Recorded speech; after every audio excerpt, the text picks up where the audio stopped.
why does it seem that Cubans are protected in every way from being deported? I need Yeah, to this ask is my a Cuban brothers loaded this. question. Now, I want to preface this by saying I don't practice like, Cuban adjustments and all of that, but I'll give the best answer I can for this. It goes back to basically the Soviet Union issues, communism, and all that. And, Fidel Castro was one who wanted to basically implement that communist structure, and they still have it today in Cuba, I'm pretty sure. So the United States wasn't for that.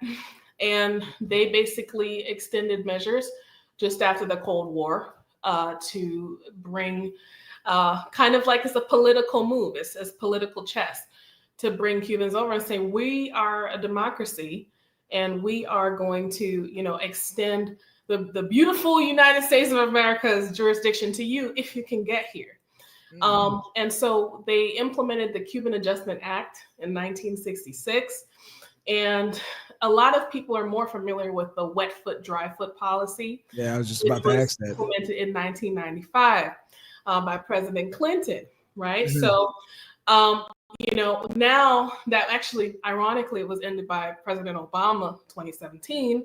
But basically, it was an extension of the Cuban Adjustment Act to, welcome Cubans over, to kind of like diminish and take away from that communist type structure. And, in the most lay way that I can possibly say this, like shut Cuba down. Like basically, they're a threat. They're working with Russia. Let's shut them down. And so they were trying to bring people over, and that's kind of why you have like this feeling of favoritism towards the Cuban community.